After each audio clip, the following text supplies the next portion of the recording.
मुझे तो ये भी खुशी है कि देश के यशस्वी प्रधानमंत्री नरेंद्र मोदी जी ने जो एक बात कही है कि 2047 तक ये भारत विकसित राष्ट्र बनेगा, उस संकल्प को लेकर के काम कर रहे हैं।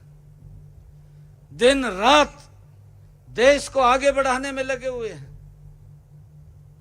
हम ये भी देख रहे हैं कि पिछले 10 वर्षों में किस गति से भारत आगे बढ़ा है, किस गति से दुनिया में भारत का नाम हुआ है। हर देश का राष्ट्राध्यक्ष भारत को एक श्रद्धा के रूप में देखता है। शासन तंत्र वही है, हमारे ऑफिसर्स वही हैं, परंतु काम करने का एक अलग तरीका है। और भारत बढ़ रहा है, गति से बढ़ रहा है। और प्रधानमंत्री जी ने कहा कि जब हम आजादी का 100वां वर्ष मनाएंगे 2047, ये प्रधानमंत्री जी के शब्द हैं। ये वर्ष, ये भारत रत्न बाबा साहेब डॉक्टर भीमराव अंबेडकर जी को संविधान गौरव दिवस के रूप में इस वर्ष को मना रहे हैं। 75 वर्ष पूरे हुए हैं संविधान गौरव दिवस के, और हम सब उसको मना भी रहे।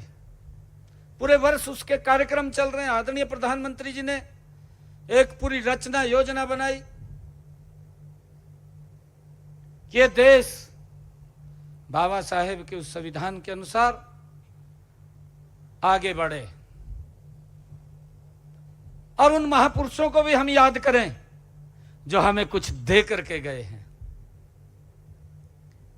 जिन्होंने हमें कुछ दिया है। उनके दिवसों के ऊपर हमें उनको याद करना चाहिए। हमें यह भी खुशी है कि हमने हरियाणा के अंदर पिछले 10 वर्षों में ऐसे उन महापुरुषों को, जिन्होंने इस देश, इस समाज, इस धर्म के लिए अपना महायोगदान दिया है, ऐसे सब महापुरुषों को भी उनके दिवसों पर हम याद करते हैं। और मेरा आग्रह है, क्योंकि सरकार निष्पक्षता से काम कर रही है, इसका उदाहरण भी हमारे सामने आया है।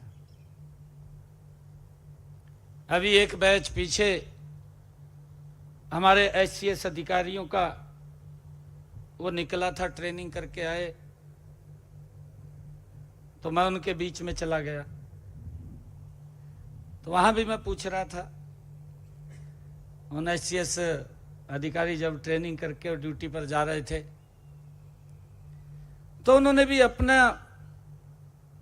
एक्सपीरियंस बताया, कैसे उन्होंने अपने जीवन को शुरू किया और इस मुकाम के ऊपर कैसे पहुंचे। परंतु मुझे इस बात की खुशी भी है, इस बात का गर्व भी है, इस बात का गौरव भी है कि जब नीति स्पष्ट हो और जब नियत साफ हो तो कोई समस्या सामने नहीं आती।